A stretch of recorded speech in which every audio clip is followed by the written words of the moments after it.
बिस्मिल्लाहिर्रहमानिर्रहीम अल्हम्दुलिल्लाह नहमदुहु व नुसल्ली अला रसूलिहिल करीम अम्मा बाद अस्सलामु अलैकुम व रहमतुल्लाह।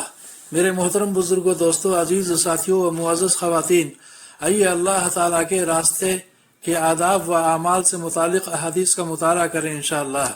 दुरूद शरीफ पढ़ लीजिए। अल्लाहुम्मा सल्ली अला मुहम्मदिन व अला आलि मुहम्मदिन व बारिक वसल्लिम। हदीस नंबर 119।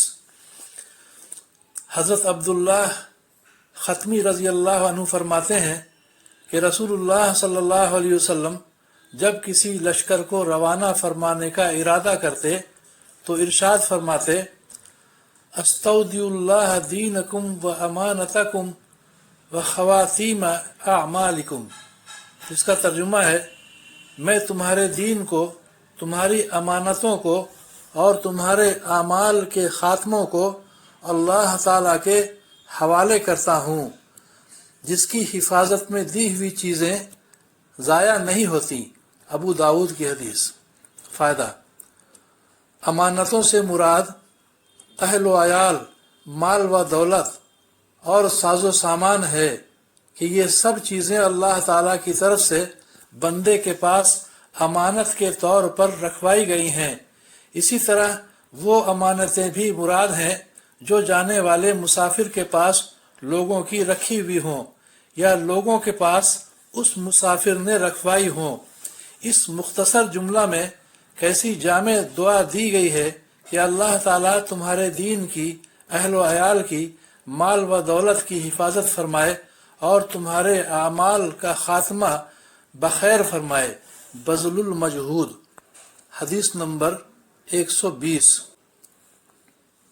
हज़रत अली बिन रबिया रहमतुल्लाह अलैह रवायत करते हैं कि मैं हज़रत अली रज़ी अल्लाह अन्हु के पास हाजिर हुआ।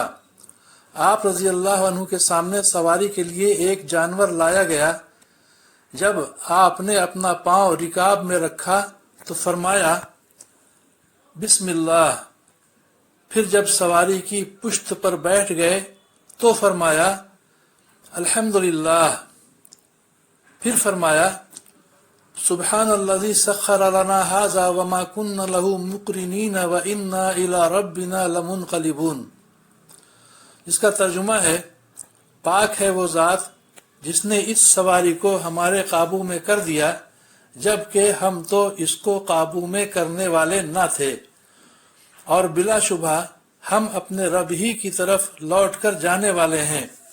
फिर 3 मरतबा अल्हम्दुलिल्लाह और 3 मरतबा अल्लाहु अकबर कहने के बाद फरमाया, सुब्हानका इन्नी ज़लमतु नफ्सी फ़ग़फ़िरली इन्नहु ला यग़फ़िरुज़्ज़ुनूबा इल्ला अंता।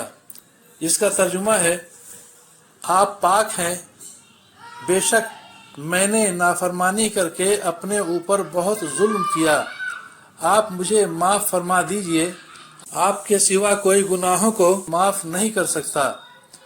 फिर हज़रत अली रज़ी अल्लाह अन्हु हंसे। आप रज़ी अल्लाह अन्हु से पूछा गया, आप किस वजह से हंसे? आपने फरमाया, मैंने रसूलुल्लाह सल्लल्लाहु अलैहि वसल्लम को इसी तरह करते हुए देखा जैसे मैंने किया कि आप सल्लल्लाहु अलैहि वसल्लम ने दुआ पढ़ी, फिर हंसे। मैंने अर्ज़ किया, या रसूलल्लाह सल्लल्लाहु अलैहि वसल्लम, आप किस बात पर हंसे? तो आप सल्लल्लाहु अलैहि वसल्लम ने इरशाद फरमाया, तुम्हारे रब अपने बंदे से खुश होते हैं जब वो कहता है, मेरे गुनाहों को माफ़ फरमा दीजिए, इसलिए कि बंदा जानता है कि मेरे सिवा गुनाहों को बख्शने वाला कोई नहीं। अबू दाऊद की हदीस। फ़ायदा: रिकाब लोहे से बने हुए उस हल्के को कहते हैं जो घोड़े की ज़ीन में दोनों तरफ लटकता रहता है और सवार उस पर पांव रखकर घोड़े पर चढ़ता है। वाखिरु दावाना अनिल हम्दुलिल्लाहि रब्बिल आलमीन। अल्लाह ताला हम सभी को समझ बूझ के सही अमल करने की तौफीक अता फरमाए, दीन की दावत देने की, अम्र बिल मारूफ व नही अनिल मुनकर करने की तौफीक अता फरमाए, हम सभी की परेशानियों को दूर फरमाए और दोनों जहां की आफियत मुक़द्दर फरमाए। आमीन या रब्बुल आलमीन।